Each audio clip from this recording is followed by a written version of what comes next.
ഈയിടെ ഞാൻ അത്ഭുതകരമായി കണ്ടൊരു കാര്യം, ഒരു പുതിയ കുട്ടി ഒരു ബാൻഡിൽ പാടിയത് KPSC സുലോചനയുടെ പാട്ടാണ്. അത് കോടിക്കണക്കിന് ആളുകളാണ് കേട്ടിരിക്കുന്നത്. സുലോചന പാടിയ പാട്ടാണെങ്കിൽ പുതിയ ബാൻഡിലാണ് അവതരിപ്പിച്ചിരിക്കുന്നത്.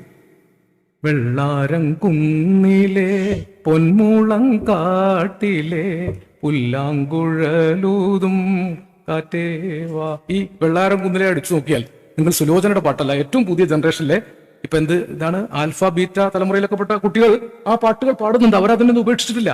നമ്മളാണ് അതിനൊക്കെ ഉപേക്ഷിച്ചത്. നമുക്കിപ്പോ ആ പാട്ടൊന്നും കേൾക്കാൻ നേരമില്ലല്ലേ. നമ്മുടെ കുട്ടികൾക്ക് ഈ ചരിത്രം, അത് ആ പാട്ടുകൾ അതുപോലെ വരാനല്ല, ചരിത്രത്തിന് പിന്നോട്ട് നടക്കാൻ പറ്റില്ല. പക്ഷേ കഴിഞ്ഞൊരു നൂറ്റാണ്ടിൽ നമ്മൾ സംഭരിച്ച മനുഷ്യോർജം കൊണ്ട് അല്ലാതാക്കാൻ വേണ്ടി പുനരുത്ഥാന ശക്തികൾ, ഫാഷിസ്റ്റ് ശക്തികൾ കിണഞ്ഞു പരിശ്രമിക്കുന്ന കാലത്ത് ഈ ഓർമ്മകൾ ഉയർത്തിപ്പിടിച്ചുകൊണ്ട് ഞങ്ങൾ പോരാടും. നമ്മൾ ഓർക്കുക നമ്മളെങ്ങനെ നമ്മളായെന്ന്. ഈ പരിച നമ്മുടെ കയ്യിലുണ്ട്. നമ്മൾ തോറ്റ ജനതയല്ല.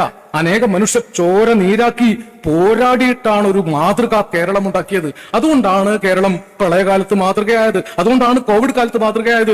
ഇന്നും കേരളത്തിൽ അടിസ്ഥാന മനുഷ്യർ പട്ടിണി കിടക്കാതെ ജീവിക്കുന്നുണ്ടെങ്കിൽ, നേരത്തെ സാർ പറഞ്ഞില്ലേ, ഈ മാതൃക കേരളം ഈ കമ്മ്യൂണിസ്റ്റ് ജാഗ്രത കൊണ്ട്, ഇടതുപക്ഷ ജാഗ്രത കൊണ്ടുണ്ടായതാണ്. ആ ജാഗ്രതയുടെ ഏറ്റവും വലിയ കാവലാളെയാണ് ഇന്ന് നമ്മൾ ഓർക്കുന്നത്. EMS എന്ന 3 അക്ഷരം മനുഷ്യന്റെ മരണമില്ലാത്ത പോരാട്ടങ്ങളുടെ കാവൽക്കാരന്റെ ശബ്ദമാണ്. മരണം വരെ പഠിക്കുകയും മരണം വരെ പോരാടുകയും ചെയ്തു.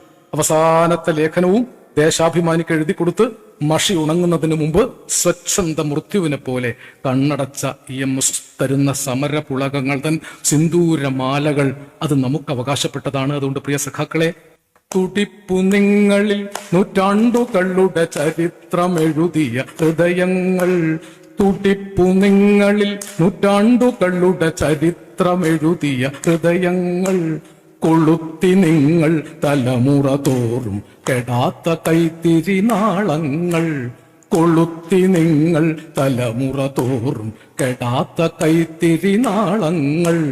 നിങ്ങൾ നിന്ന സമര രണ്ടെണ്ണപ്പൂവിൽ നിന്നണിഞ്ഞ കവചങ്ങളുമായി, നിങ്ങൾ നിന്ന സമര രണ്ടെണ്ണപ്പൂവിൽ നിന്നണിഞ്ഞ കവചങ്ങളുമായി വന്നു ഞങ്ങൾ മലനാട്ടിലെ മണ്ണിൽ നിന്നിതാ പുതിയ ചെങ്കൊടി നേടി. ഞാൻ സാംസ്കാരിക വേദികളിൽ അവിടെ നിർത്താറാ. ഇവിടെ ധൈര്യമായിട്ട് പറയാം, ആ കൊടി ആരുടെ മുമ്പിലും പണയപ്പെടുത്തേണ്ടതില്ല. അനേകം രക്തസാക്ഷികൾ ചങ്കില ചോര കൊണ്ട് നിറം പകർന്ന ആ പോരാട്ടത്തിന്റെ ചെങ്കൊടിയാണ് കട്ടായം. നമ്മൾ അതിജീവിക്കുക തന്നെ ചെയ്യും.